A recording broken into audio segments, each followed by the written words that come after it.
Vous êtes, mesdames et messieurs, sur NCA, la nouvelle chaîne africaine, et bienvenue à vous dans Frontal, votre rendez-vous qui vous plonge au cœur de l'actualité politique sur le continent. Ça y est, c'est fait.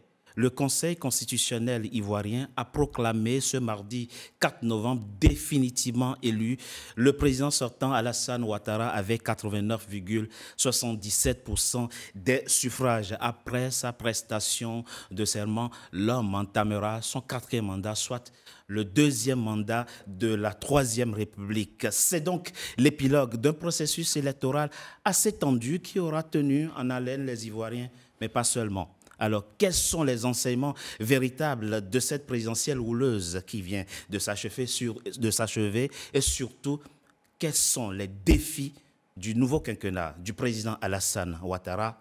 Plusieurs invités avec moi pour en parler. Tiekoura Aboubakar Diaby, vous êtes un homme heureux. En ce moment, vous avez été un des membres de campagne. Vous avez été en charge de la campagne du président, du candidat Alassane Ouattara, délégué en charge de l'organisation et du protocole de la section française du RHDP, le parti au pouvoir. Alors le président Alassane Ouattara réussira-t-il à réconcilier les Ivoiriens qui auront été fracturés par cette présidentielle qui s'achève? On en parle au cours de cette émission. Merci. Merci bien. Merci d'avoir accepté notre invitation. Pascal Logbou, l'homme amer qui ne décolère pas. Mais que pensez-vous de la victoire définitive de l'homme que vous accusez d'avoir écarté de la présidentielle, le leader de votre parti, l'ancien président ivoirien Laurent Gbagbo? Vous êtes justement le représentant en France du PPACI, le parti de Laurent Gbagbo. On en parle au cours de cette émission. Merci. Bonjour Richard, merci de m'avoir invité. Ogina Sea, membre du bureau politique du PDCI RDA, l'homme lucide qui n'était pas toujours d'accord avec les stratégies, ou du moins avec tout au sein de son parti, mais qui, par discipline, s'est plié à tout. Vous avez exclu tout plan B. La fin de l'histoire vous donne des raisons. On en parle au cours de cette émission. Merci. Bonjour, merci Ogina Sea d'avoir accepté notre invitation. Et le deuxième homme heureux et autour de cette table s'appelle Sigata Ouattara, vice-président de l'Union des cadres de la section française du RHDP, le parti au pouvoir. Quels sont les défis du nouveau président qui commence pour le président Alassane Ouattara et pour votre pays, la Côte d'Ivoire? On en parle au cours de cette émission. Merci. Merci d'avoir accepté notre invitation. Et j'ai avec moi ma consoeur Karine Oriot. Vous êtes journaliste, analyste politique, par ailleurs directrice de l'information de Quotient Life. Merci, consoeur. Merci beaucoup, Richard, pour l'invitation. Comme toujours, ce sont eux qui ont le dernier mot et tout processus électoral finit par eux. Les sages, c'est ainsi qu'il est convenu de les appeler. Les membres du Conseil constitutionnel ivoirien ont donc validé ce 4 novembre la victoire du président sortant Alassane Ouattara. On écoute la juge Chantal Nanaba Camara, la présidente du Conseil constitutionnel ivoirien. Considérant que la juridiction constitutionnelle n'a enregistré aucune réclamation, que par ailleurs, l'examen des procès-verbaux ne révèle aucune irrégularité de nature à entacher la sincérité du scrutin ou à affecter le résultat d'ensemble, conférant ainsi au scrutin toute sa légalité et sa légitimité, qu'il échait de proclamer le résultat définitif de l'élection du président de la République du 25 octobre 2025, ainsi qu'il suit. Nombre d'inscrits, 8 568 456. Nombre de votants, 4 292 474. Taux de participation, 50,10%. Bulletin blanc, 66 788. Bulletin nul, 105 156. Suffrage exprimé, 4 187 318 ont obtenu. Monsieur Alassane Ouattara, 3 759 030 voix, soit 89,77%. Karine Orio, comment commencer cette émission sans une pensée pour ces Ivoiriens qui ont inutilement perdu la vie au cours de ce processus électoral? Et on pense notamment à ce gendarme dont la vocation était de servir la République et de protéger les citoyens et qui lui aussi aura perdu la vie. Peut-être devrons-nous, au XXIe siècle, cesser d'être le continent où les présidentielles doivent être des moments crisistiques où on perd inutilement la vie. Effectivement, les tensions avant l'élection dans nos pays, surtout de la sous-région, mais pas que, interpellent de plus en plus. Il y a des pertes de vies humaines, il y a des manifestations qui sont souvent violentes. Et la question aujourd'hui que l'on se pose, c'est est-ce que c'est possible d'avoir des scrutins électoraux sans que forcément il y ait des pertes de vies humaines? Je pense que ça interroge tous les hommes politiques, toute la classe, de tous bords, bien sûr. Ici, il n'y a pas qu'à dire que c'est de la faute ou de l'opposition ou des personnes qui sont au pouvoir, mais je pense que ça interroge toute la classe politique, mais nous aussi en tant que citoyens. Pascal Logbo, Oui. 89,77%. C'est le score avec lequel le président sortant Alassane Ouattara vient de remporter la présidentielle du 25 octobre 2025 en Côte d'Ivoire. Comment accueillez-vous ce score, cette victoire qui vient d'être définitivement validée par le Conseil constitutionnel de Côte d'Ivoire? Bien, bon, merci Richard. Je voudrais saluer la Côte d'Ivoire. 89,77. C'est ça. Ça, ce n'est pas un score qui vient de la Côte d'Ivoire. La Côte d'Ivoire, oui, il y a une opposition forte. Le président Laurent Gbagbo, le PPACI du président Laurent Gbagbo, le PDCI RDA du président Félix Houphouët-Boigny ne participent pas à une élection en Côte d'Ivoire. Comment on pourrait qualifier une telle élection jusqu'à ce qu'un candidat dans notre pays gagne au premier tour une élection à 89,77%. Ce que je voudrais dire ici, oui, c'est que dans notre parti, nous considérons qu'il n'y a pas eu d'élection. On a plutôt vu un braquage électoral que vient d'enjoliver la présidente du Conseil constitutionnel. C'est la position de mon parti. c'est la position de votre parti. Et lorsqu'il y a coup d'État, naturellement, je ne sais pas pourquoi le droit ivoirien cherche à rendre positif ce que nous avons déjà constaté depuis vendredi. Abidjan.net, un site proche de Ouattara qui a l'habitude de proclamer les résultats, donnait déjà des résultats. Nous, on va s'en tenir aux résultats tels que proclamés Oui, c'est pour dire que, par le Conseil c'est constitutionnel. pour dire que ce que vient de dire le Conseil constitutionnel ne reflète pas. Ne reflète pas. Notre pays, où je dis bien, où se trouve l'opposant panafricain, le président Laurent Gbagbo. Même contre Houphouët-Boigny, on n'a pas donné ce score-là à Gbagbo. À plus forte raison, une élection où Ouattara fait un 4e mandat en violation. C'est pour ça que je Vous voulez dire que le président Houphouët-Boigny n'a jamais eu un tel score? C'est ce que vous vouliez dire? Quand il était contre Quand Gbagbo, il avait Laurent Gbagbo comme voilà, opposant. voilà. Il n'a D'accord. pas eu ce score. Donc voilà. Donc, mais les temps changent. tout à l'heure, non, les temps ont changé. Oui. Donc ça devait être dans l'inverse. Parce que nous connaissons notre pays. Et nous disons que lorsque Gbagbo Laurent et Tidiane Thiam, le parti d'Houphouët-Boigny, ne sont pas dans une élection, c'est qu'il n'y a pas eu d'élection. C'est pourquoi Eli Pada, souvent les gens disent, Eli Pada n'a pas dit les choses, Non, on va pas parler mais de cette... le monsieur, il a dit qu'il n'y aurait pas d'élection. Oh, non. Et effectivement, il n'y a pas eu d'élection. Ce monsieur n'a aucun rôle politique. Et ouais, mais aucune légitimité. Il n'a aucune légitimité, mais c'est un citoyen. Oui, c'est un citoyen. Donc sa parole, je veux dire que sa parole a été vraie. Parce qu'il n'y a pas eu d'élection. Il y a eu un coup d'État. Donc aujourd'hui, ce que vient de faire la présidente du Conseil constitutionnel est un enjolivage des chiffres qu'elle veut légitimer à travers le droit.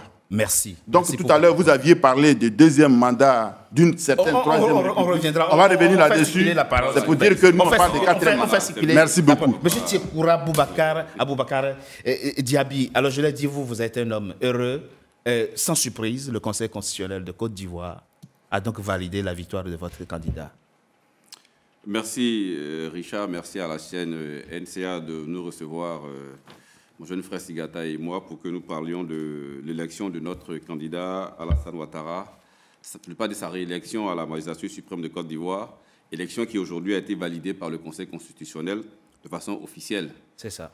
Donc nous sommes très heureux et en cela nous voulons donc féliciter le candidat Alassane Ouattara qui est réélu président de la République et féliciter aussi toutes les personnes qui sont engagées dans cette campagne-là, notamment ici en France, notre directeur régional de campagne, le ministre Kakou Adom, le coordinateur Europe Ange Nda, le délégué extérieur pays Tidiane Koné, et aussi, il ne faut pas oublier, notre secrétaire national. Pour revenir à ce que M. Logbo disait tout à l'heure... Pas forcément répondre à ce que disait... Non, je ne réponds pas, mais... Monsieur Logbo, vous nous dites comment vous accueillez cette victoire, ce que ça inspire pour vous, surtout que la campagne a été quand même entachée de cela augure des lendemains meilleurs. De tueries, oui. Cela augure des lendemains meilleurs pour la Côte d'Ivoire. Parce que quand on se réfère au programme de gouvernement de notre candidat, aujourd'hui réélu président de la République, on sent que la Côte d'Ivoire va connaître des lendemains meilleurs. Cela dit, comme Karine le disait tout à l'heure, tant qu'il y a des morts, il faut déplorer ces morts-là. Ça, c'est tout à fait légitime. Personne n'encouragera ces morts. C'est regrettable.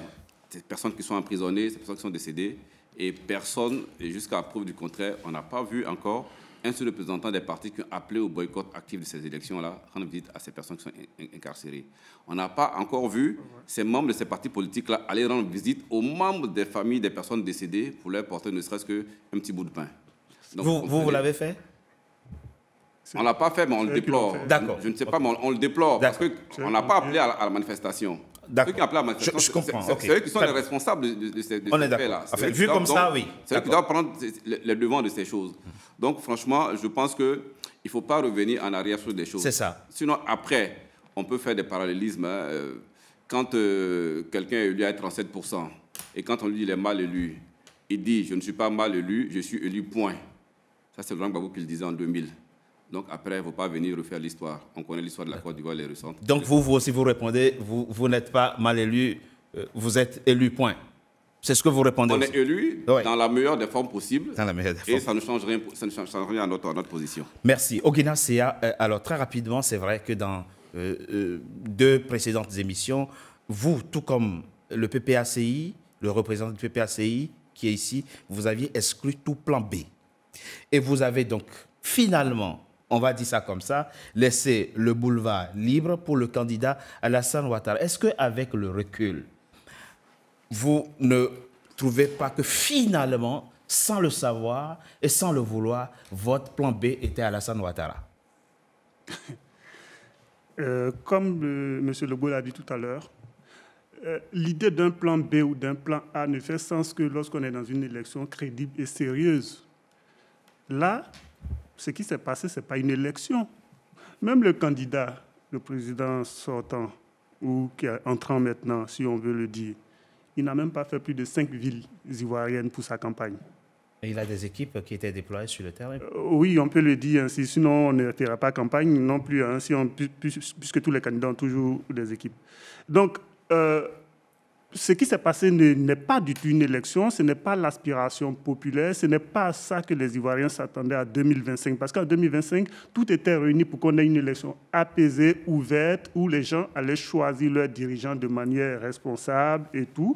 Et la population avait eu cet engouement-là. On a vu dans la RLE de 2024, les gens se sont enrôlés massivement parce que cette année, ils ont dit qu'il y a des candidats de qualité. Le président Laurent Gbagbo est de retour. On a un brillant cadre, Tidiane Thiam, qui est rentré au pays, qui est candidat. Les gens étaient motivés parce qu'ils se disaient on va se doter de dirigeants qui vont construire notre bonheur. Alors, on s'est heurté à un parti qui a théorisé la violence comme outil de maintien au pouvoir et qui a tout verrouillé, qui a exclu les candidats, qui a tout cadenassé, qui s'est choisi une petite palette de figurants et qui est parti se présenter à une élection dont le score étonnerait Staline lui-même, un score stalinien, où si Staline même le regarde, il va dire non mais les gars, arrêtez, en 2025, on ne peut pas se permettre ça. Même si Staline vivait en 2025, il ne se donnerait pas ce score. Surtout dans un pays comme la Côte d'Ivoire, où on connaît le spectre politique, on sait que c'est un triangle équilatéral, bon, relativement équilatéral, on connaît les positions, on connaît la sociologie du vote, on ne peut pas se permettre ça. On ne peut pas se permettre ça. Et c'est vraiment malheureux de voir chaque 5 ans que ce parti-là nous enferme dans ce cul-de-sac et que chaque 5 ans, on a des concitoyens qui doivent mourir. Nous, on a essayé par tous les moyens d'utiliser les instruments juridiques à notre disposition. Malgré cela, ils ont tué 23 Ivoiriens. 33 Ivoiriens, plus le chiffre est de vous. Hein. 33, non, ce sont les chiffres officiels, là. C'est pas nous. Nous ne sommes pas des croque-morts, nous ne gardons pas de morts. Ce sont des chiffres ivoiriens, des 33 Ivoiriens qui sont décédés autant que le gendarme, hein, donc les gendarmes y compris. Donc, il y a des Ivoiriens qui meurent chaque 5 ans parce qu'on a un parti qui, aujourd'hui, a théorisé la violence comme donc, aucun regret par rapport à votre stratégie? Non, la stratégie ne fait sens que lorsque vous êtes dans un débat politique, comme je vous ai dit, un jeu politique ouvert. Si on était dans un jeu politique ouvert, nous, ça ne nous coûtait rien de choisir quelqu'un derrière qui allait. On est face à des gens qui ont tout verrouillé depuis l'enrôlement jusqu'à la proclamation de leur simulacre de résultats d'élection. Donc, pour nous, il n'y a pas eu d'élection. C'est malheureux qu'on en soit là et que c'est malheureux qu'encore les portes de la violence soient encore ouvertes et éventuellement sur 2030. Pourquoi? Parce que les mêmes outils qu'ils utilisent, ils ont utilisé les mêmes outils en 2020. On a joué au foot avec la tête de Toussaint. Bon, ils se sont maintenus. En 2025, ils utilisent les mêmes outils de violence. En 2030, ils ne seront pas rassasiés du pouvoir. Ils voudront reprendre les mêmes méthodes qui visiblement marchent pour eux. Vous ne trouvez pas que vous y contribuez aussi un peu? Honnêtement. Il y avait des candidats en face. Qu'est-ce que vous nous reprochez? Il y avait des candidats. Si les Ivoiriens... Très bien. On reviendra sur certains aspects importants de notre discussion. Monsieur Ouattara, il n'y a pas eu élection, disent-ils, en Côte d'Ivoire. Il n'y a pas eu de présidentielle. Non, mais ça me fait sourire. Je pense que même vous êtes resté dubitatif face à la réponse parce que vous lui avez posé une question très claire. Il est allé dans tous les sens. Et ça, en fait, une personne éclairée, c'est quelqu'un qui sait tirer les leçons de ses actions. Mais à les entendre, rien. En fait, quand vous avez affaire à une opposition qui a un lexique qui est connu. C'est quoi le lexique de l'autre? C'est ce qu'ils ont répété. Oui, on avait des candidats, on a écarté, tout est verrouillé. Mais il y a une forme de il y a une forme d'incohérence tant dans la posture que dans leur démarche. Quand ils disent que tout est verrouillé, mais ils sont allés retirer les packs de parrainage à la CEI. C'est vrai, vous avez raison. Ils sont allés déposer les candidatures à la CEI. Vous avez raison. Ils ont même voulu marcher parce que leurs candidats n'ont pas été retenus. Donc tu ne peux pas dire que je ne reconnais pas un quatrième mandat et puis tu participes à ce processus électoral. Il y a une incohérence. Ils ont toujours été incohérents depuis des lustres. Et ça ne nous étonne pas. Nous disons que la démocratie, là, ce n'est pas un buffet où on vient prendre ce que nous aurions, on s'en va. Nous sommes dans un état de droit. Nous sommes dans un état de droit. Nous avons une belle opposition, et je salue même l'opposition qui a participé justement à ces élections-là, qui ont fait preuve d'un esprit républicain, et nous avons fait ces élections-là. Et je salue même la maturité. Non, c'est l'occasion pour moi de saluer la maturité du peuple ivoirien qui a choisi d'aller aux urnes. Le taux de participation est quand même faible. Par rapport à quoi? Par rapport à quel levier? Mais l'idéal dans un processus électoral réussi, c'est que tous les électeurs participent au vote. Ouais, dans quel pays? Donnez-moi un pays où tous les électeurs ont voté, où on a eu un score de 100%. Non, mais pas 100%. Mais... Non, arrêtez. Non, je pense que ne vous laissez pas. Non, moi je me laisse pas personne. Mais ce taux, en dehors du taux. Donc vous, le taux vous importe peu? Le taux de participation? Nous avons un bon taux. Et ce n'est pas tant les chiffres qui dérangent. Il ne faut pas accuser les chiffres. D'accord. On ne peut pas accuser les chiffres. Ils sont de vous. Hein. Les chiffres sont cohérents par rapport à ce qui se fait depuis nos élections en Côte d'Ivoire. La seule fois où on a eu un pic, C'était en 2010 où on a atteint les 80%. Mais le taux le plus faible, et je le rappelle, n'en déplaise aux gens, c'est 37% lorsque Gbagbo a été... Vous avez raison. Et, vous avez totalement quand il dit raison. que le PDCI n'a pas participé, le PPACI n'a pas participé, donc il n'y a pas d'élection. Mais en 2000, je rappelle qu'il y avait ni le PDCI, ni le LDA à l'époque. Voilà. Donc, Vous avez raison. vous voyez, cette incohérence, ces analyses à géométrie variable, c'est connu. Donc, ce qui fait qu'aujourd'hui, les Ivoiriens les connaissent tellement qu'ils font la sourde oreille, ils préfèrent aller vers ce qui est normal et puis aller dans le sens de ce qui est normal. C'est pourquoi leurs appels au chaos n'a rien donné. Les Ivoiriens, dans leur majorité, ont accepté d'aller dans les urnes et ils n'ont pas répondu aux appels de ces votes en guerre. On a eu tout genre de prophéties apocalyptiques ici. Très bien. Mais non. Avançons dans cette émission. Karine Orio, vous êtes journaliste, analyste politique. Quand on observe le jeu politique ivoirien, on va dire depuis Houphouët-Boigny jusqu'à maintenant, Alassane Ouattara, il a tout obtenu. Au fond, il n'y a pas un seul objectif politique que cet homme d'État n'a pas atteint. Son dernier objectif politique qu'il voulait, c'était de clouer, son souhait, on va dire, c'était de faire condamner Laurent Gbagbo par la CPI et de le laisser là-bas. Quand le juge Tafoussé a dit non, pas question, je la quitte, avec ses collègues, à Abidjan, un procès l'attendait, il est condamné à 20 ans et il est exclu. Au fond, même plus que Félix Houphouët-Boigny, le président Alassane Ouattara a atteint tous ses objectifs politiques en Côte d'Ivoire. Depuis qu'il est en politique jusqu'au moment où on est en train de faire cette émission, finalement. C'est un véritable animal politique, l'homme. Oui, vous avez répondu à la question. Je pense que la politique, ce n'est pas la maternelle. Et qu'effectivement, quand on y est, c'est clair que ce n'est pas un jeu d'enfant. Et que, effectivement, au regard des éléments que vous venez de citer depuis des années, on a l'impression que le président, lui, s'est toujours préparé. C'est-à-dire qu'il se prépare à ses adversaires politiques. Ce qui, en soi, est un peu normal, c'est la politique. C'est la politique. J'ai envie de vous dire que c'est la politique. Maintenant, effectivement, les questions qui ont déjà été posées en ce qui concerne ce scrutin de 2025, c'est que, hélas, quand on regarde l'opposition, on a vraiment l'impression que, malheureusement, il y a un peu d'impréparation. Oui. Voilà. Et même, je suis très curieux, excusez-moi, vous avez fini, Oui, bien sûr. Que vous ne trouviez pas qu'il y ait eu la moindre erreur, ni dans la stratégie, ni dans les postures qui ont été Pascal Lobou, on a en face, ce que je viens de dire, c'est très important.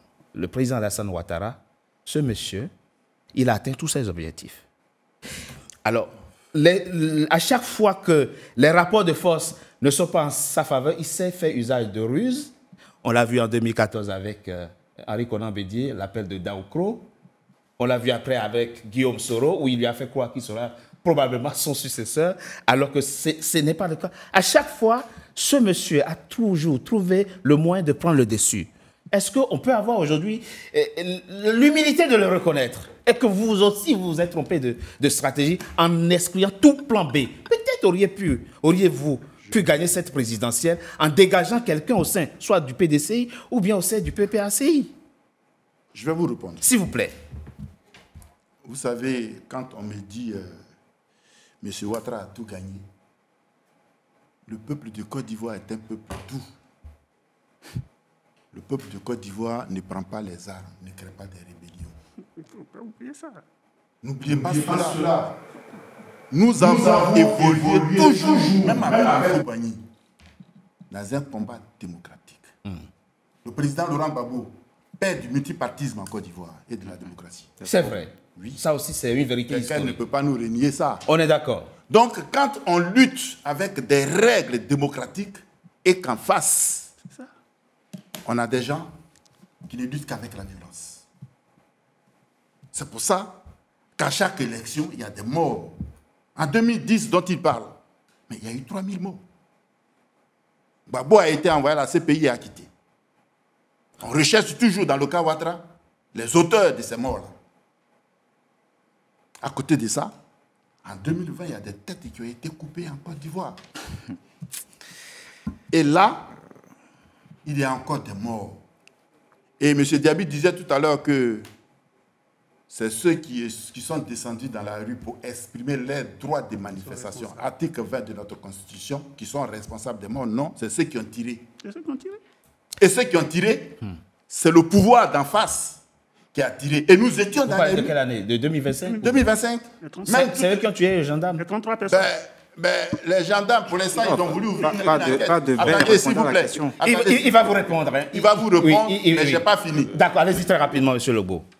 On a trouvé déjà les coupables de ceux qui ont brûlé les maisons, mais on n'a pas encore trouvé le coupable de celui qui a tué les gendarmes. Il faut le trouver. Il faut le punir. Ça à eux. Depuis 2020, ceux qui occupaient le Baka vert, on n'a pas encore trouvé les coupables en Côte d'Ivoire.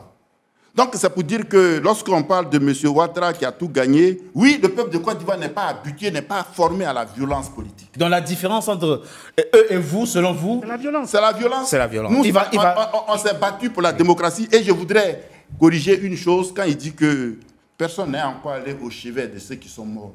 C'est pas vrai, c'est eux qui ne sont pas partis. Vous êtes partis. Nous sommes partis, on a envoyé une forte délégation à Nayo, tout le monde a vu Nandi Bamba à Nayo. Tout le monde a vu Nandi Bamba à Yamoussoukro. C'est eux. Eux, ils sont prêts à verser du sang pour le pouvoir. Il va vous répondre, mais en attendant, on marque une coup de pause. Merci beaucoup. Dans quelques instants. Merci. Pour la deuxième partie de notre émission, tout de suite. NCA, désormais sur Free. Après son intégration au bouquet Canal+ Afrique, Canal 9 et Canal 573, NCA poursuit son développement et vient d'intégrer le célèbre bouquet Free TV, Canal 426. La chaîne panafricaine renforce ainsi son ancrage aussi bien en Afrique que hors d'Afrique. Le développement de NCA, c'est vous, nos téléspectateurs à travers le monde. NCA, la chaîne panafricaine de référence.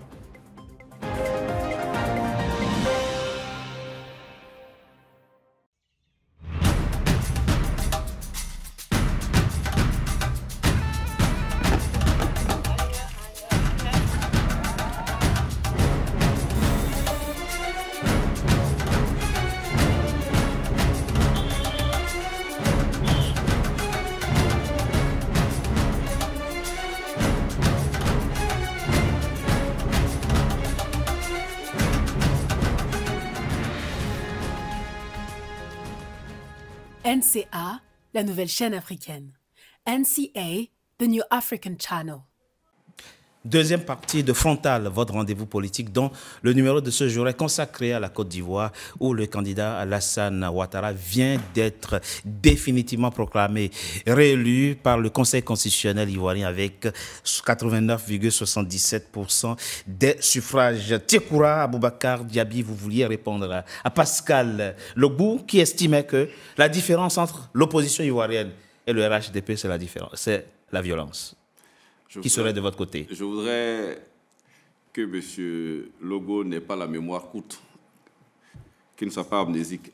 En 90, à l'introduction du multipartisme en Côte d'Ivoire, il y a eu l'irruption du FPI dans le jeu politique en Côte d'Ivoire. Les premiers morts ont commencé avec l'irruption du FPI en Côte d'Ivoire. Peut-être qu'il oublie cela. Le FPI a toujours été de tout le temps un parti violent. Un parti qui n'a jamais accepté l'ordre établi et qui usait de toutes les stratégies, de tous les stratagèmes pour pouvoir arriver au pouvoir. À telle enseigne que Gbagbo Laurent a été accusé de boulanger, d'enfarineur. Le président de la République, Alassane Ouattara... Pas des criminels. J'arrive, laissez-moi parler. Le président de la République, Alassane Ouattara, a pratiqué tout le personnel politique de la Côte d'Ivoire. C'est vrai. Chacun de ces personnages, il les connaît. Et quand, avant d'arriver au pouvoir, méthodiquement, il s'est organisé. Méthodiquement, il s'est organisé. Et tout ce qu'il fait, depuis lors jusqu'à aujourd'hui, c'est de façon très structurée et très méthodique. Donc, excusez-nous d'être organisé. Non, je le dis. Et il vous a ramené en 2010, à la rébellion en 2010. J'arrive. Ok, d'accord. Je n'ai pas fini. Quand ils sont arrivés au pouvoir, de façon très calamiteuse, eux-mêmes le disent, il y avait en Côte d'Ivoire ce qu'on appelait l'ivoirité. Mise en scène par le PDCI, il est là, instrumentalisé par Gueye, et fait et cause transformée en gestion du pouvoir par le FPI.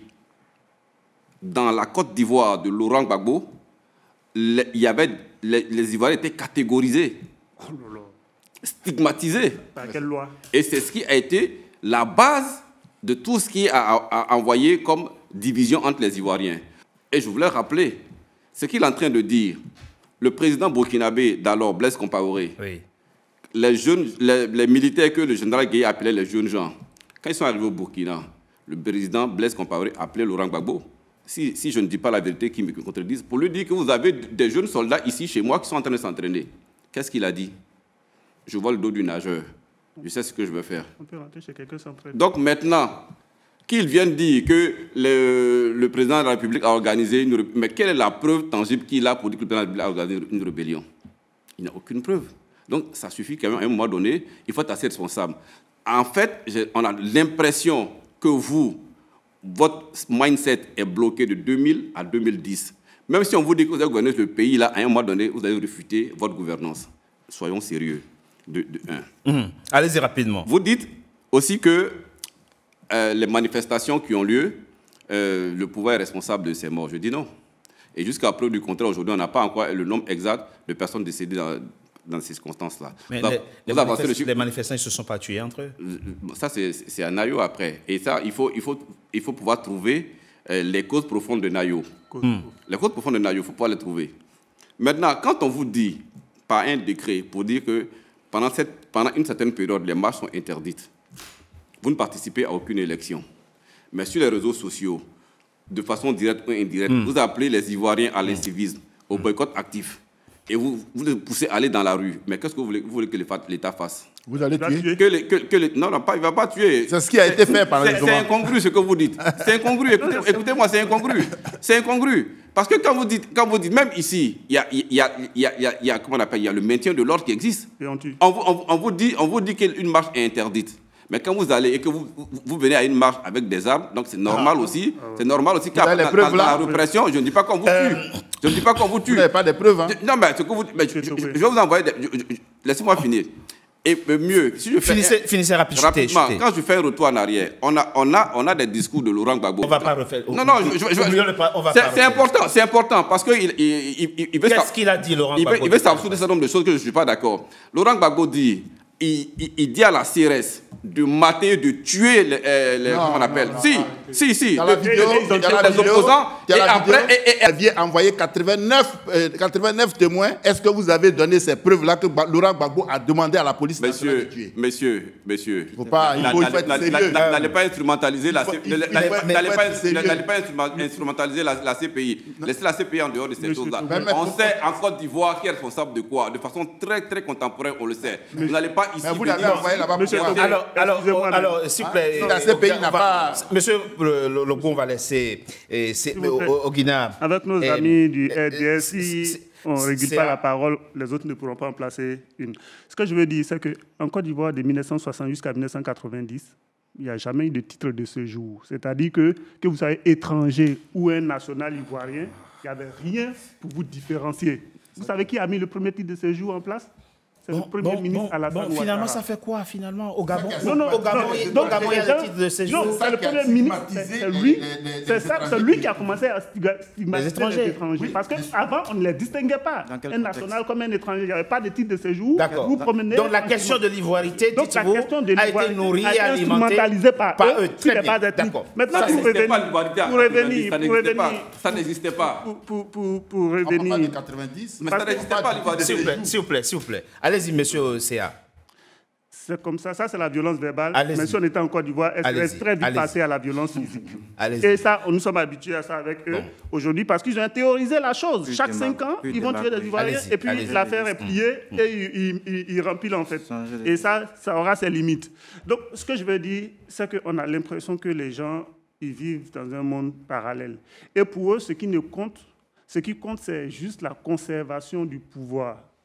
Et c'est ce qu'il faut. Pourquoi vous luttez pour avoir le pouvoir alors? Nous ne luttons pas... C'est la même chose, donc arrêtez de... On laisse M. Sia finir. Par tous les moyens. Vous savez, nous sommes des concitoyens. Parce que souvent, quand tout se limite au pouvoir, en fait. Là, ce que nous sommes en train de faire, c'est comment construire un absolument la Côte d'Ivoire de demain. Absolument. La parenthèse présidentielle, elle est finie. Elle est passée, elle est finie maintenant. Non. Il faut qu'on... On n'avait jamais contribué à ce que la Côte d'Ivoire avance. Non, ne faites pas comme si vous vouliez que la vous aurez la parole tout à l'heure. Allez, après avoir fait une rébellion, une guerre en 2002, après avoir fait 3000 Ivoiriens. Il y a 2 camps qui se sont affrontés en 2010. Il y a un camp qui a été jugé non coupable, que vous-même vous avez choisi vos tribunaux, vous l'avez amené dans vos propres tribunaux. Vous avez été jugé là-bas, vous avez été acquitté. Après avoir fait des conflits précédemment, très bien. Après avoir fracturé le tissu social économique ivoirien, et puis venir penser que la Côte d'Ivoire est à partir de 2011. Le tissu économique est fracturé. Non, le tissu social, je veux dire le tissu social. Aujourd'hui, en ce moment social, oui. Mais le tissu social, d'accord. C'est pour ça que dans votre introduction, quand vous disiez que la Côte d'Ivoire, l'élection, non, ce n'est pas l'élection qui a divisé la Côte d'Ivoire. Les Ivoiriens sont divisés. C'est juste qu'aujourd'hui, on a des gens qui ont l'ubris du pouvoir, qui ont toute la puissance, et les autres sont obligés de murmurer leur douleur. On doit écouter ce que vous dites, c'est important. On doit écouter. Monsieur Ouattara, alors c'est important aussi. Il faut dire les choses. Oui. Cette campagne électorale a été d'une dureté. Vous avez été si dur. Tracer les Ivoiriens des chiens. Effectivement. Oui, il faut aussi le dire. C'est sans doute, Karine l'a dit, ce n'est pas un jeu d'enfant, la politique, mais les mots choisis. Dû dans quel sens? Mais la caravane qui passe, les chiens. Suivez vos quartiers, les chiens m'ont ressorti. Suivez vos quartiers, les chiens m'ont ressorti. Ça, c'est le président de la République qui dit ça. Sans doute que c'est... Il ne faut pas prendre au premier degré, mais les mots sont les mots. Les mots signifient ce qu'ils signifient. Peut-être on pouvait gagner sans ces mots. On ne va pas tenir rigueur au président de la République, bien sûr. Vous savez pourquoi est-ce que... Mais vous comprenez que ça ait pu frustrer des Ivoiriens? Non. Ah non, pas du tout. Pas du tout. Vous savez ce qui a fait mal justement à l'opposition? Non, oui. C'est que vous avez un monsieur comme le président Alassane Ouattara. Tous les observateurs du monde savent que c'est quelqu'un qui ne parle pas. C'est vrai, je l'ai déjà dit dans plusieurs émissions. Il ne parle pas. Il n'invective pas, il ne répond pas à tout. Effectivement, il prend de la hauteur, oui. Mais là, il s'est lâché quand même. Donc, les quelques rares fois où il sort, oui, il se lâche. Les gens veulent aller dans tous les sens.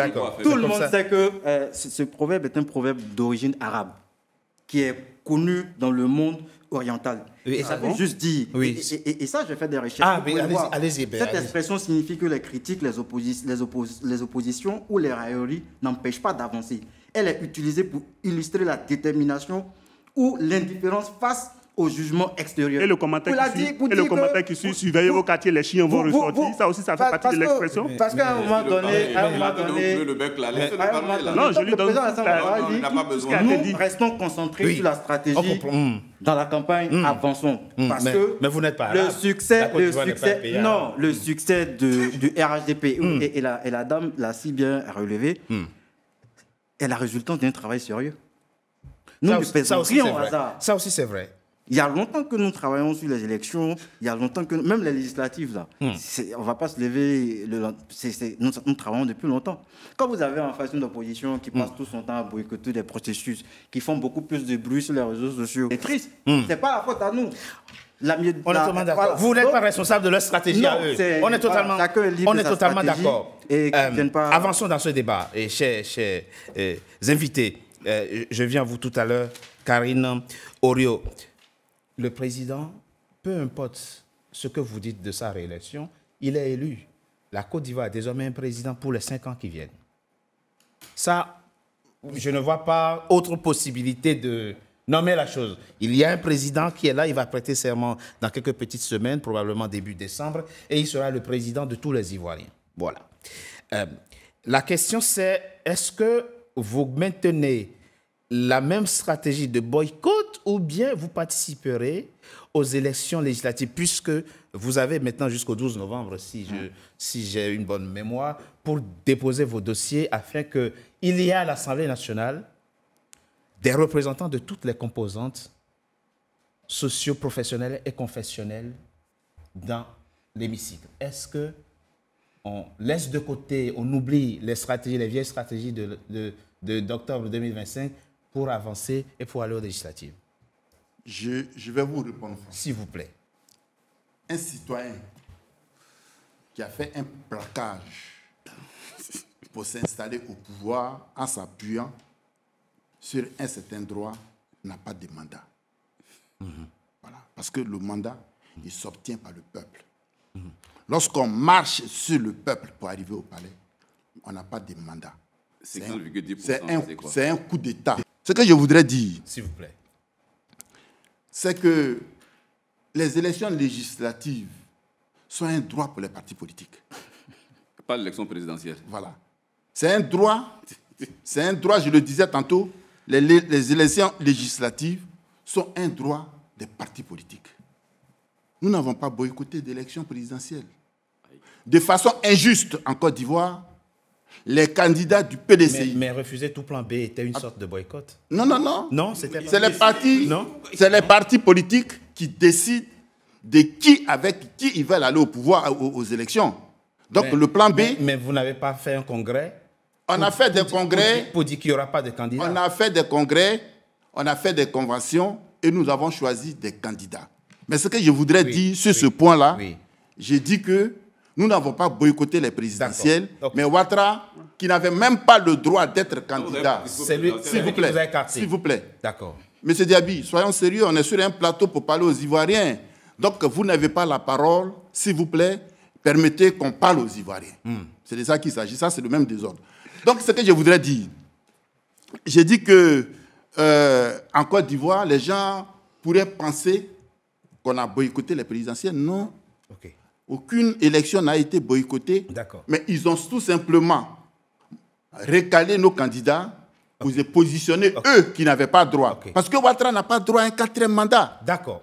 C'est notre constitution qui le dit. La présidente du Conseil. Elle n'a pas dit le droit, c'est un déni des droits. D'accord. Mais il se trouve que après sa décision, il n'y a plus rien. Après elle, c'est Dieu. Il n'y a plus rien. C'est terminé. En 2010. Maintenant, on parle de législatives. Attendez, j'arrive. S'il vous plaît. Je vais y arriver. Chaque fois dans le passé. Oui, parce que quand vous dites des paroles... Quand vous dites des paroles, il faut qu'on corrige. Il faut qu'on corrige. Il y a eu 2 précédents.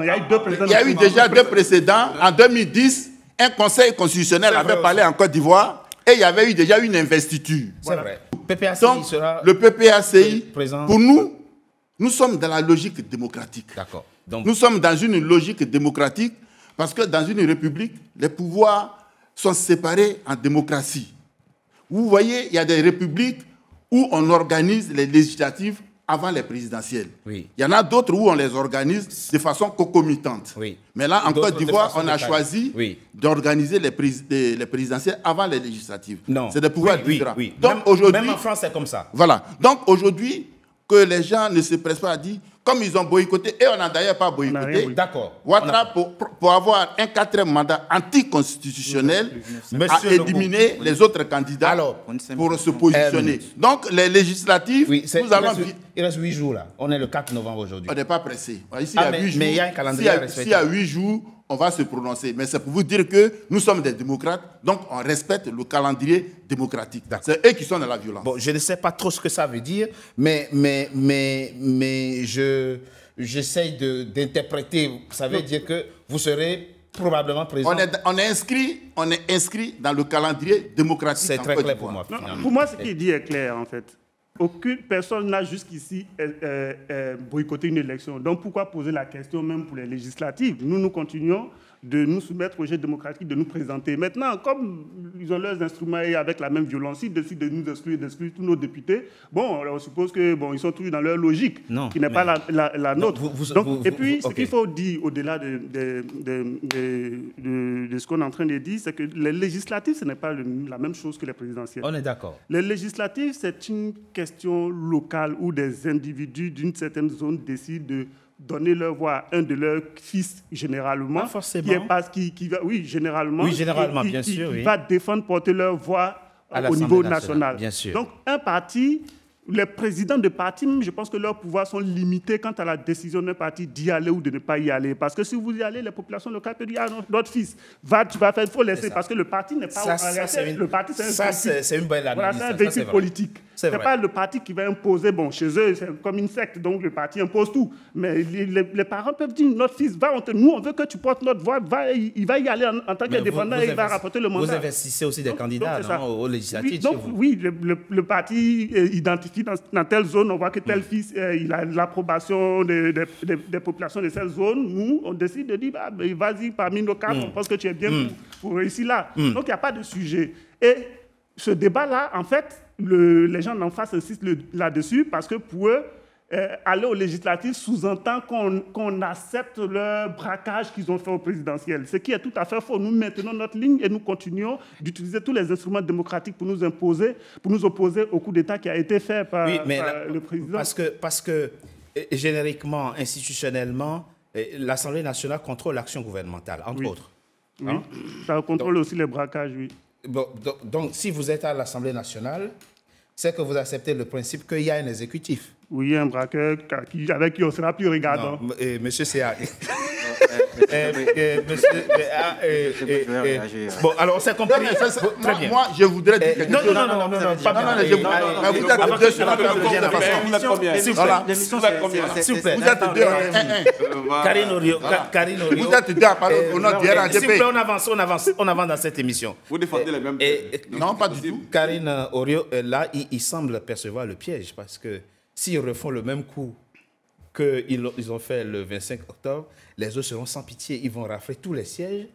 Ils auront une Assemblée nationale monocolore et peut-être même 2030, c'est une nouvelle république qui les attend parce qu'ils n'auront aucun état d'âme finalement. Oui, bien sûr. En tout cas, je pense que vous le savez mieux que moi, la politique de la chaise vide ne paye pas et qu'effectivement, la question qui survient, c'est que malgré effectivement les subtilités que vous expliquez sur le fait de désigner un député qui aille représenter, etc., c'est aussi important que les partis de l'opposition jouent leurs cartes, parce que vous l'avez dit vous-même, c'est deux scrutins qui sont peut-être différents, mais la démocratie sur le plan local se joue aussi là-dessus. Il faut comprendre les lois, il faut, etc. Et c'est le meilleur pouvoir finalement, puisque c'est le pouvoir du peuple. On retient comme conclusion que le PPACI et le PDCI RDA seront bien présents dans cette législative dont la date de clôture du dépôt des dossiers est fixée pour le 12 novembre. Quels sont les défis du nouveau quinquennat? Je propose qu'on marque une coup de pause. On se retrouve, s'il vous plaît, on se retrouve dans quelques instants. Vous aurez le temps de répondre, bien entendu. On se retrouve dans quelques instants, à la fois pour aborder et pour que vous apportiez vos réponses et pour qu'on se projette maintenant. Qu'est-ce qui attend le nouveau président, du moins le président réélu lorsqu'il prêtera serment et deviendra le président de tous les Ivoiriens? On en parle après une coup de pause. À tout de suite. NCA, désormais sur Free.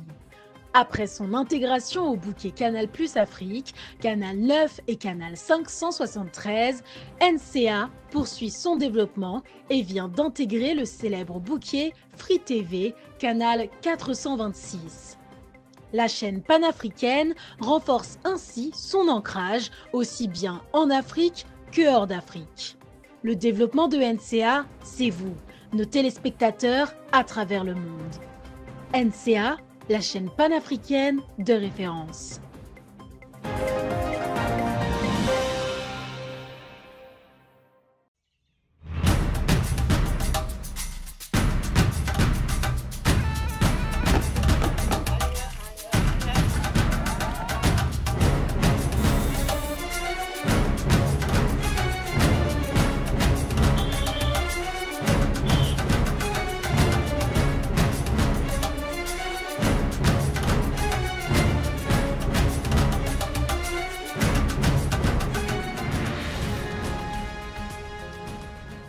NCA, la nouvelle chaîne africaine. NCA, the New African Channel. Troisième et dernière partie de Frontal, votre rendez-vous politique dont le numéro de ce jour est consacré à la Côte d'Ivoire qui tiendra ses élections législatives en décembre prochain, après sa présidentielle. Bien sûr, la date limite du dépôt des dossiers pour les législatives est prévue le 12 novembre. Monsieur Ouattara, vous restez concentré sur cet objectif-là? Ah ben oui, totalement. Je pense que ça vous a fait tiquer. Il a voulu se rattraper, mais je parlais d'une forme d'incohérence. Et ils sont incohérents. Je vais apporter un démenti à une information comme quoi il n'y a aucune autorité ivoirienne qui est allée à Nayo. Il faut savoir qu'il y a le général Apallo de la gendarmerie qui s'est entretenu avec les différents chefs à Nayo. En plus de cela, il y a eu le ministre Mamadou Touré, qui était le 3, donc hier, qui s'est entretenu justement avec un très bon message de cohésion, d'unité nationale. Donc, pour apporter justement un démenti comme quoi...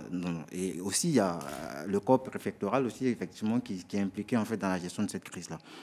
Maintenant, quand ça les enchante, ils vont en arrière en 2010. Et quand nous, on veut aller aussi en 2010, voilà. Donc, vous voyez qu'en général, ils sont dans les références historiques, avantages et désavantages en fonction des... Pour le PPACI, je suis quand même surpris d'entendre qu'ils veulent aller aux législatives. C'est de bonne guerre. Pourquoi vous ne voulez pas qu'ils aillent aux... On a vu leur posture au présidentiel. Ils ont appelé au boycott. Ils ne reconnaissent pas. Ils vont plus vous faire ce cadeau. Ils ne reconnaissent pas le président de la République. On ne va pas aux législatives lorsqu'on ne reconnaît pas la CEI, la Commission électorale indépendante qui organise l'élection.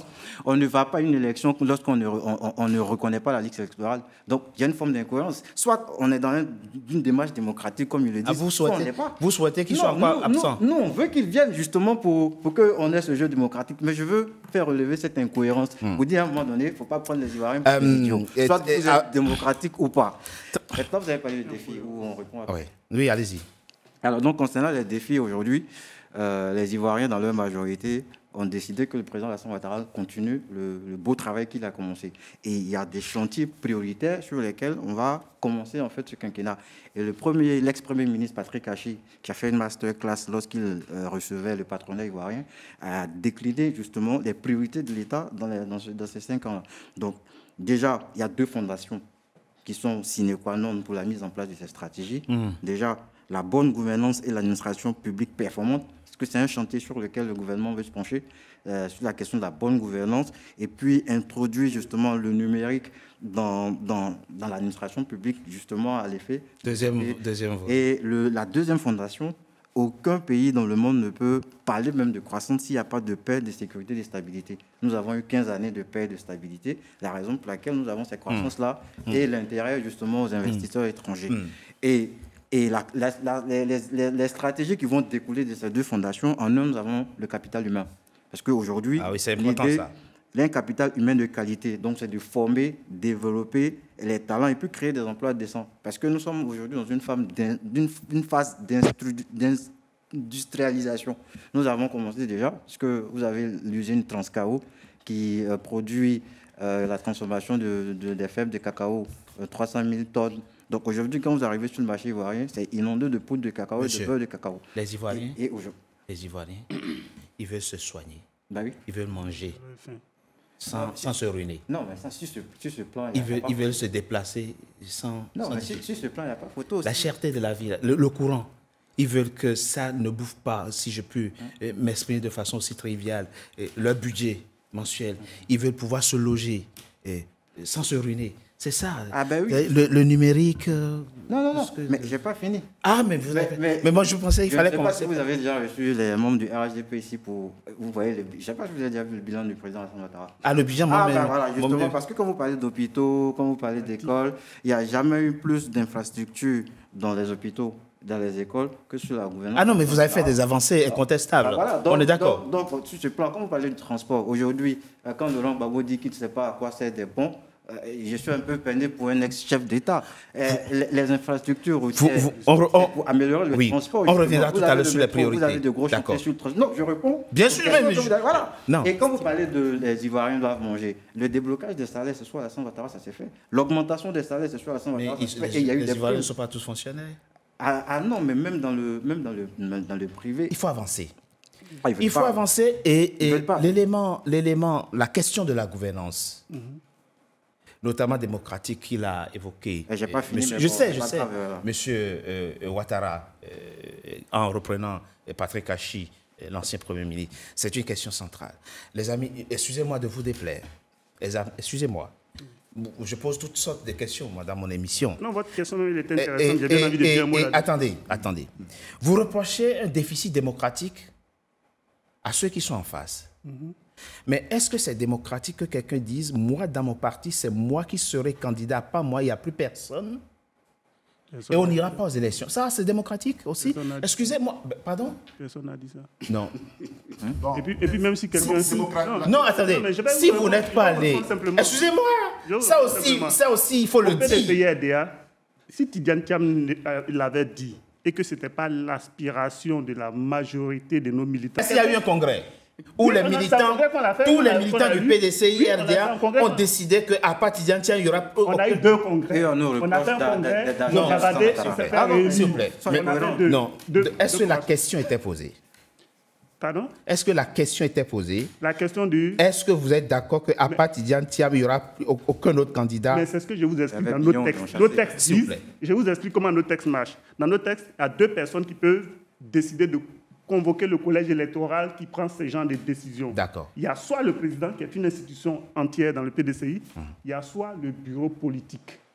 Et le bureau politique, c'est quelques individus comme moi, je suis membre du bureau politique. C'est ça. Si on n'était pas d'accord, si on pensait que nous amenait dans le mur, on aurait pris cette décision. C'est parce qu'on sait que le problème ne se situe pas au niveau de la tête. Le pauvre Assalé, qu'est-ce qu'il a fait pour être exclu?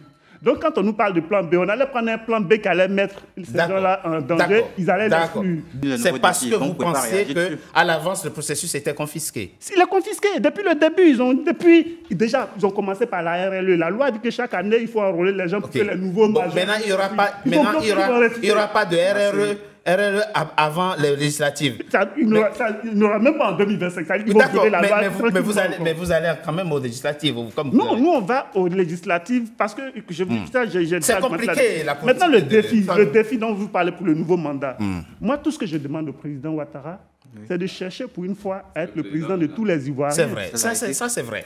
Ça c'est un point important. Il faut qu'il y ait. Et que cette impunité, c'est important. Les gens tuent parce que dès qu'on tue un Ivoirien qui n'est pas de son bord, c'est un non-événement. C'est un point très important. À Nayo, le procureur n'a pas encore réagi. D'accord, mais oui, le temps de la justice, laissons à la justice, le temps de faire son travail. Je viens à vous tout à l'heure. L'impunité doit cesser. Je viens à vous tout à l'heure. Je sais que vous partagez les mêmes informations, c'est très important, Monsieur Diaby. Il souhaite que le président soit le président de tous les Ivoiriens. Ça l'a été. Pourquoi est-ce que le président n'a jamais été? Non, s'il vous plaît, Monsieur Diaby. Est-ce qu'on peut aller jusqu'à imaginer aujourd'hui que dans le prochain gouvernement, que le président, en formant son prochain gouvernement, qu'il oublie les fractures nées de la campagne électorale et que les compétences, où qu'elles soient mises au service du peuple ivoirien et qu'on nomme des gens membres du PDCI, RDA ou de la société civile ou des gens qui n'étaient pas votre soutien forcément, mais qui, parce qu'ils sont ivoiriens et qu'ils ont des compétences, peuvent aussi contribuer à la reconstruction, à l'œuvre de reconstruction que vous avez commencée. Est-ce que c'est quelque chose qu'on peut imaginer? Ça existe déjà. Je suis très à l'aise par rapport à cette question. Quand le président Ouattara a pris le pouvoir en 2011, il a fait rentrer beaucoup de personnes qui étaient ici, qui occupaient des fonctions dans différentes institutions privées ou internationales dans le monde pour venir travailler en Côte d'Ivoire. Je peux vous citer des exemples. Maintenant, quand vous dites un gouvernement, il est politique, il reflète la nomenclature politique du moment. Il y a un parti politique qui est au pouvoir, qui a gagné des élections. Plaise au président de la République à prendre, s'il le veut, des personnalités extérieures pour entrer dans son gouvernement. Ça fait 15 ans qu'ils sont... Il y a des membres du PDC qui sont... Maintenant, c'est RHDP qui ont été et qui sont restés dans le gouvernement et qui sont devenus aujourd'hui RHDP. Et chaque jour que Dieu fait, il y a des membres des partis politiques de l'opposition qui viennent au RHDP aussi, qui occupent des fonctions. Donc, il faut démissionner de son parti et de vous... Pas forcément. Avant de... Pas forcément. Pas forcément. Pourquoi? Parce que il y a même aussi des postes où on fait des appels à la candidature, où tout le monde vient candidater. Ce n'est pas forcément les cas du RHDP. Mais vous avez compris ma question. J'ai compris votre question. Mais pour vous dire que vous parlez après comme une espèce de gouvernement d'union nationale. Mais ça fait 15 ans. C'est ce que vous dites. Ils sont dans l'opposition. Oh, mais après, j'arrive. Oui, non, laissez-moi finir. Ça va faire 20 ans. Laissez-moi finir. Vous parlez tout à l'heure de stratégie. Vous voyez? Des personnes qui ne sont pas capables de reconnaître leurs erreurs. Et quand vous leur posez la question, pourquoi est-ce que vous n'avez pas sorti de plan B, ils vous disent que c'est les tests. Mais là, ils parlent de textes. Mais quand le Conseil constitutionnel dit, voici la loi, dont vous ne faites pas partie de cette loi-là, ils disent que les tests ne sont pas bons. C'est de 1. De 2, pour revenir à Nayo, dès que les éléments de Nayo sont produits, le préfet et les chefs coutumiers ont rencontré la population pour parler avec elles. Ils ont arrêté les coupables. J'arrive, laisse-moi finir. Et quand le président de la République mettait en place la chambre des chefs des rois et chefs coutumiers de Côte d'Ivoire, on trouvait à dire que c'était une institution budgétivore. Mais maintenant, on voit bien l'importance de ces chefs-là quand il s'agit de régler des conflits entre populations. Vous comprenez? D'accord. Maintenant, il parle comment on appelle, des élections législatives. Monsieur Logbo s'était vertueux à expliquer des choses, mais c'était carrément un fourre-tout. Je n'ai pas saisi vraiment grande chose de ce qu'il disait. Maintenant, le RHDP, dans toute sa structuration, dans toute sa nomenclature, le président de la République instruit les ministres, les cadres, pour que chaque week-end, ils aillent dans leur région pour travailler, pour se mettre au service des populations. Mais pourquoi il fait tout cela? Pourquoi il fait tout cela? Mais parce qu'il sait qu'il y a des élections qui vont arriver où il a besoin aussi de considérer son pouvoir. Et pour considérer ce pouvoir, ça vous fait rire, mais voilà pourquoi vous n'êtes pas organisé. Vous prenez tout à la légère. Maintenant, quand ces cadres-là vont dans leur région, ils posent des actions pour les populations. Quand l'élection municipale arrive, mais que l'élection législative arrive, mais vers qui, comme disait mon cher ami Oguina, vers qui ces personnes vont se retourner? Vers des personnes là qui viennent chaque semaine travailler pour nous. Donc, au fond, vous ne répondez pas à ma question. Ben, laquelle? Monsieur Diaby, je ne sais pas, c'était le 11 octobre, n'est-ce pas, la Grande Marche? Oui. C'était le 11 octobre dernier. Ce qu'on a vu dans les rues, ce n'était pas que des badauds de jeunes désœuvrés. On a vu des Ivoiriens responsables, des parents, et même des grands-mères. Des grands... Oui, ça, c'est du 9. Donc, ça, c'est du 9, pardon, excusez-moi. Non, c'est pas le 9, il parle de... 9 août. Non, il ne parle pas de 9 août, il parle de la marche qui a été interdite, c'est ça? Non, le 9, ok, d'accord. Le 9 octobre, alors, enfin, le 9 août, oui, ok, d'accord. C'était pas des badauds qu'on avait vus dans les rues. Hein.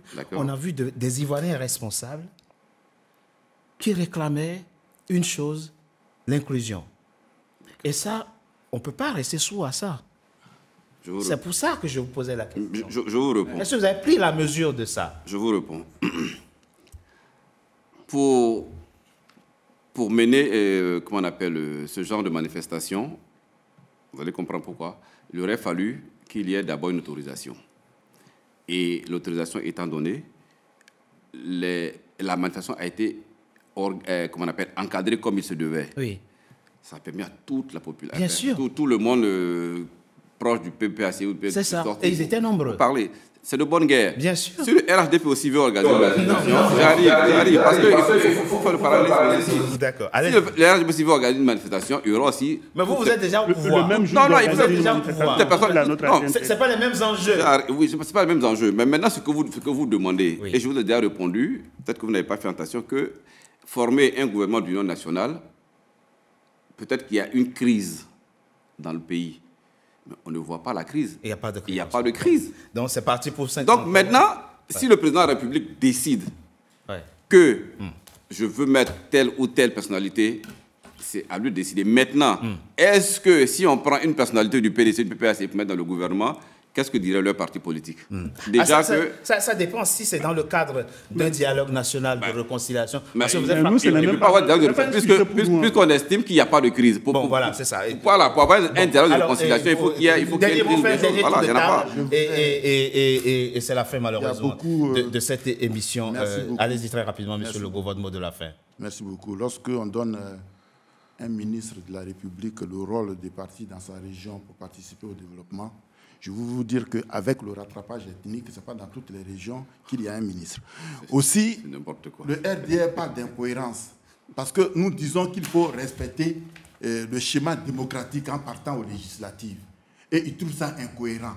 Mais en 2011, en 2001, mais le RDR était au municipal. Ils ont d'abord refusé d'aller aux législatives. Mais Souk Babo qui ne les reconnaissait pas, mais ils étaient partis au municipal. Ils étaient partis au municipal. Et ils sont restés là à prendre les régions en otage et ils ont continué à préparer la rébellion à financer la rébellion qui devrait plus tard réussir son coup d'État en 2011. Il faut que M. Il faut que M. Logbo... Non, je veux pas te laisser parler. Non, c'est pas grave, je suis d'accord. Non, il y a quelque chose, il y a quelque chose, il faut que tu puisses accepter. Je suis très calme. On est venu sur ce plateau pour parler du bilan. Mais j'allais y arriver. J'arrive, pas du bilan. Mais c'est ma parole. Non, c'est pas ta parole parce que tu ne fais que revenir en arrière sur des choses. Non, mais si, on n'est pas là pour parler de cela. On avance pour rester bloqué. Ça ne sert à rien. Comme nous voulons marcher dans un chemin tracé par la démocratie. Et puis, pour revenir... Votre mot de la fin. Mon mot de la fin... Au défi. Voilà. Au défi. Alors, il est le président. Mais nous... Il est élu. Vous savez, je vais vous dire une chose. Allez-y, monsieur. Un président qui vient au pouvoir par un coup d'État n'a pas de mandat. Voilà. D'abord, c'est ce que je voulais dire. Donc, non, je n'ai pas fini. Il n'a pas de mandat pour 5 ans. Et ça nous impose une résistance permanente contre ces injustices faites au peuple de Côte d'Ivoire. Très bien, nous sommes le 4 novembre à partir d'aujourd'hui. Dès lors que la victoire est validée, le prochain président de Côte d'Ivoire est connu. Il s'appelle Alassane Ouattara et c'est lui qui va gouverner la Côte d'Ivoire pour les 5 prochaines années. Votre mot de la fin. Ils sont enfermés dans une obsession de conservation de pouvoir par tous les moyens, par la violence et tout. Et ils pensent que ce modèle, c'est un modèle pérenne qui va leur profiter tout le temps. Et moi, je peux leur dire que ça ne marchera pas toujours. Parce que bien avant, il y a eu des régimes plus forts, plus structurés que ce qu'ils font comme là. Le FPI. Merci. Ce qu'on est en train de faire, là, c'est pour construire l'avenir du pays. Donc, même si par un heureux hasard, ce mandat-là arrive à terme, il faudrait que vous essayiez dans vos partis de convaincre les gens qu'on ne peut pas vivre dans un pays où un camp peut tuer impunément. Là, il y a 33 personnes qui sont mortes.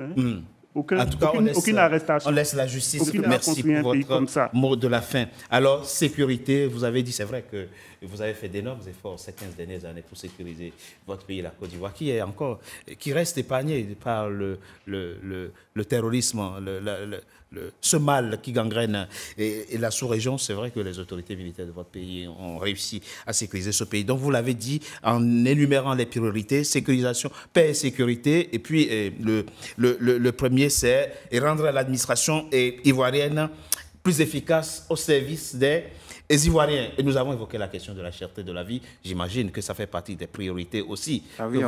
Malheureusement, on n'a pas assez de temps. Nous sommes passés de taux de pauvreté de 57 à 30. À 37. Bon, ça, c'est des choses macroéconomiques que le FMI et les institutions. L'Ivoirien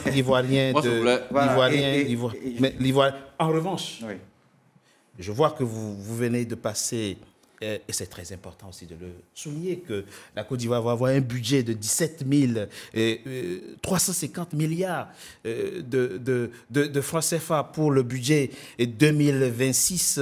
Comparé, c'est une augmentation de 13%. Comparé au budget, vous allez vérifier, il y a 6 000 milliards qui seront empruntés en fait. Oui, mais on est passé en 2011 de 5 000 milliards. La Côte d'Ivoire a commencé, le président a commencé avec un budget de 5 000 milliards. On est aujourd'hui à 17 000 milliards. C'est quelque chose qu'il faut. Si c'est mis au service du peuple ivoirien. Je peux réagir là-dessus. Allez, un mot rapidement.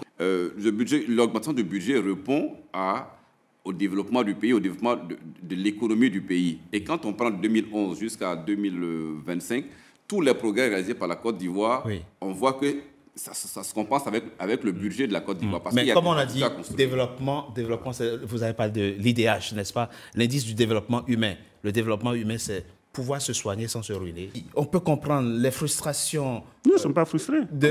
Si. Nous voulons améliorer les choses. C'est normal. C'est normal. On va leur souhaiter un quinquennat paisible. Vous faites le décompte macabre à chaque fois. Mais si vous tuez, on a bien de compter. S'il vous plaît, c'est notre conseiller. Il ne veut pas qu'on compte. Qui a le dernier mot. S'il vous plaît. Bien sûr. On reste calme et discipliné autour de cette table. Je pense que vous êtes tous revenus là-dessus. C'est les prochains défis, effectivement. C'est effectivement une Côte d'Ivoire un peu plus inclusive, avec toutes les couches de la population, et puis le défi sécuritaire, économique, parce qu'il y a quand même une dette publique qu'il va falloir surveiller, et puis la jeunesse doit être un peu plus impliqués dans toutes les parties du gouvernement. Et puis enfin, j'aimerais dire que la lutte contre la corruption doit aussi être le focus 1400 de milliards ce par an. quinquennat. 1400 milliards. C'est la fin, mesdames et messieurs, de Frontal, votre rendez-vous politique, dont le numéro de ce jour a été consacré à la Côte d'Ivoire, où le Conseil constitutionnel a proclamé ce 4 novembre définitivement élu le président Alassane Ouattara avec 89,77% des suffrages. Merci d'avoir été nombreux en notre compagnie. Je rappelle que NCA est désormais sur le bouquet Canal+, Afrique Canal 9 et Canal 573. Nous sommes également sur Free TV, Canal 426. Encore une fois, merci d'avoir été nombreux en notre compagnie. À très bientôt pour un nouveau numéro de Frontal. NCA, désormais sur Free. Après son intégration au bouquet Canal+ Afrique, Canal 9 et Canal 573, NCA poursuit son développement et vient d'intégrer le célèbre bouquet Free TV, Canal 426. La chaîne panafricaine renforce ainsi son ancrage aussi bien en Afrique que hors d'Afrique. Le développement de NCA, c'est vous, nos téléspectateurs à travers le monde. NCA, la chaîne panafricaine de référence.